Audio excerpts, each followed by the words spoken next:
everybody, Ryan McCaffrey with IGN. I'm joined by David Jaffe. David, we're taking a look at Drawn to Death, I think.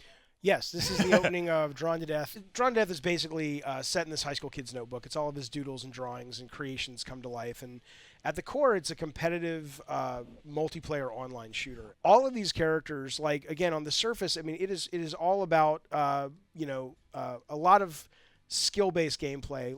Every character has lots of different moves, lots of unique passives.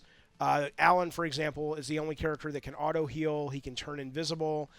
He has super jumps. There's a pro and con against every other character. So if he goes up against Diablo Tijuana, his melee does triple damage.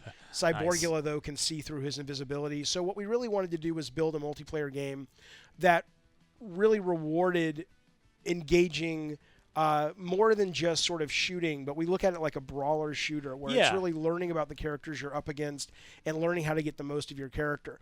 But outside of all of that, all of these characters are really tied into the artist's life. So like Alan, for example, is a reflection of his stepfather who he can't stand. And his stepfather owns these sort of chains of restaurants called Magic Mouse Burgers and Fun, and Alan is sort of like the mascot. And so everywhere in the game you're seeing sort of what this kid's real life is about and how he's using sort of his art to sort of deal with that. So we don't expect a lot of players to get that right away, or even most players to ever get that ever. But we wanted to sort of make sure that underneath the core skill-based game, there actually is a really cool fiction. Yeah, it's really there if cool you world. want it. That's right. So we'll dive in.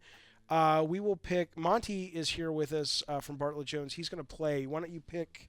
Let's pick Ninja, and we'll just jump in and let's talk about sort of one of the things I'm most proud of is, for us, we've always gotten the advantage working with Sony where they're kind of like, they've always been like, make stuff that you want to play. Yes. And so I love shooters, but for the longest time, the time to kill in a lot of shooters was very, very short. So I would sort of it's gotten spawn. shorter over the years, It hasn't has, it? and a lot of people love it, and that's great. But I would spawn, take a few steps, get killed, spawn, have to run back, find the battle, get killed. And we really wanted to kind of build a game where you had a longer life on the battlefield, where you could turn the tables on your opponents, where you could almost be out of the match. And then, through knowing the map really well or knowing your character really well, be able to sort of hang in there and sort of, turn the tide. And we also focused on, a lot of games are focused so much on the meta in shooters, leveling up weapons, leveling up characters. We wanted to explore, was there any value to sort of, could we get any more out of that moment to moment when you are engaged with another character? Is there more depth there to find?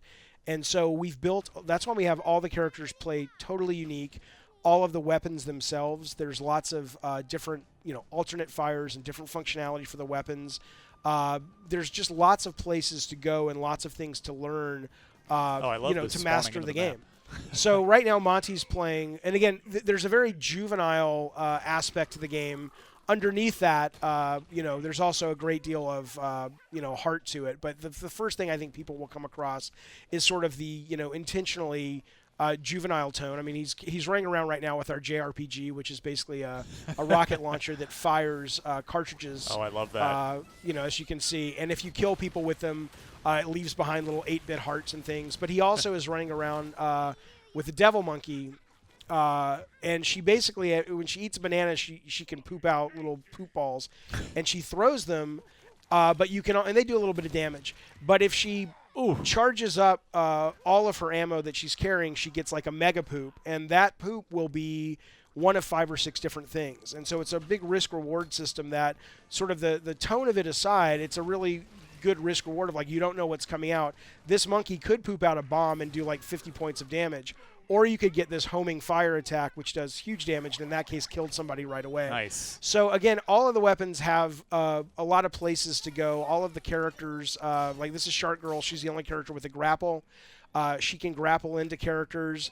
If she grapples in straight away, she does a little bit of damage, but she can also grapple in and do a 360 spin, which won't do as much damage, but it'll spawn health. And that's the only character that can do that. Her 2 special moves, she runs around with this anchor that can pin enemies down and also take their specials away for about 20 seconds. In that case, that character who's playing Alan was running around with a wall grenade. So even though he was pinned down and couldn't use his specials, he put up a shield, so there was nothing that Ninja could do about it. So our hope, is that players will really discover and glom on and like we have just we've built a very deep end of the swimming pool basically, and we want players who are into the game to have lots of places to go in terms of how to master it and succeed at Drawn to Death. Yeah, the vibe I'm getting so far, not only from what I'm seeing, but from what you're saying is, between the higher time to kill, the sort of balance of the characters having counters to one another, that it's this almost seems like either a conscious or subconscious attempt on your part to really pivot away from where the genre's has been heading for the last while, and with multiplayer shooters of just get in there, get quick kills, that instant satisfaction. You seem to be taking a bit more of, despite the intentionally juvenile tone, like it's like a more cerebral approach to the combat. Yeah, I'm. It makes me happy that you pick up on that, because that's definitely the only reason. That was like the impetus for making this, which is, it was the shooter that we wished was out there. Not to say that the other shooters weren't amazing. Yeah. But for me, I love game mechanics, and I love gameplay, and I love I love that feeling you get when you really start to master a group of systems and you really start to understand how all these systems work together.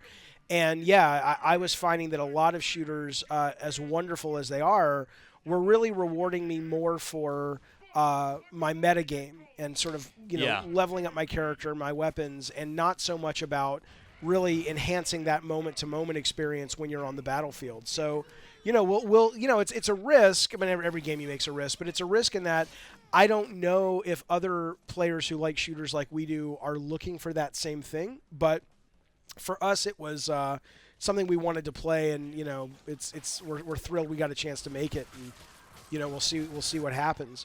Another thing I love about it too is that it's very inspired. Believe it or not, it's very inspired by Nintendo games, in that I love that a lot of the classic Nintendo games, anything you thought to try would get paid off. And so in this game, there's just a lot of effort that we've also put into, just rewarding players for exploring the levels. So even like Monty, go down to the casino and stuff. It's like, hey, I wonder if I shoot the slot machine, will something happen? I wonder if I go over and mess around with the Statue of Liberty, will something happen? And it turns out, things do happen. And in this case, you get a really cool power up that the dragon spawns for you. In other cases, nice. Oh, that's awesome. Yeah, if you look at the Statue of Liberty, she's holding a gun, but she's also, there's a wonderful health pickup up there.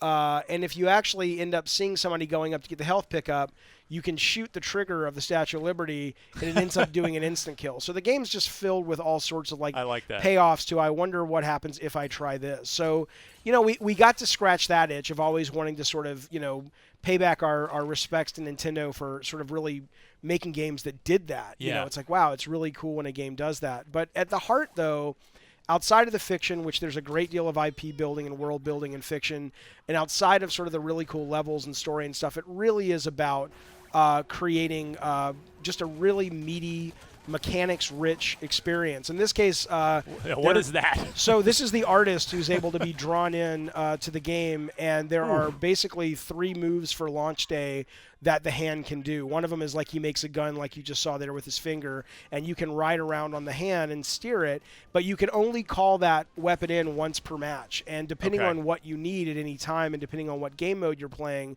will determine, sort of a really good player will say, okay, I'm going to use that as needed and use it tactically. So we have one of the moves where he'll actually stab someone. Can you do the stab, Monty?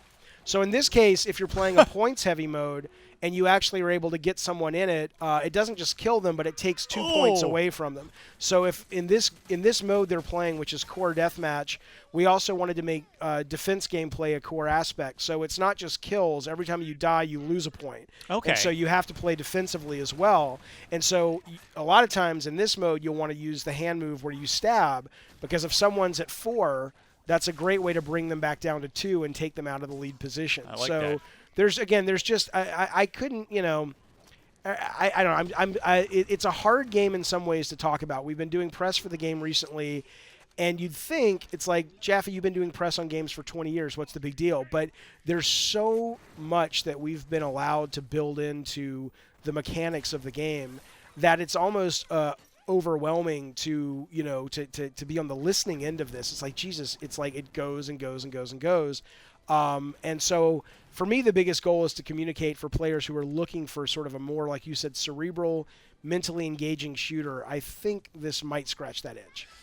So we've got, did you tell me 6 characters? We have 6 launch characters, yeah. And they're all extremely different characters and how they work. Like I said, Alan is more of the stealth character based on sort of slashers from horror movies. Bronco, who's the soldier character, is able to launch the dead soldiers of his friends from the battlefield, and they go off and attack your enemies. He's able to send out drone strikes. They all have different passives. So when Bronco gets weak, if he stops and plays for like 5 seconds, he'll give himself a shot of adrenaline, which heals him back up a little bit and also gives him a damage buff, but only for a certain amount of time. So when you play these characters, it really should feel like when you're getting a new fighter in a fighting game. They're not just different skins, although all the characters have multiple skins, like 12 different skins each. But functionally, each character is very, very different.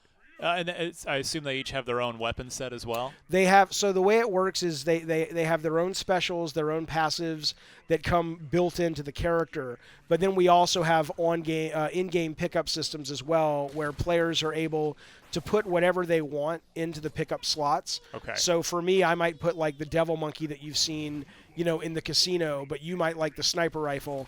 And it's in the same place. So it really depends on what your loadout is. But we found a way to do loadout, but still allow players to have a pickup system, which I think is really important for shooters as well. It kind of motivates mastering the map and sort of controlling parts of the map. There's only one character that auto regens health. Everyone else is collecting hamburgers, which allows them to heal up. Which I'm a big fan of pickups and what it does for shooters and getting you to move around maps. All right, we'll be right back. I'll be back here with more on Drawn to Death with David Jaffe. Stay tuned to IGN.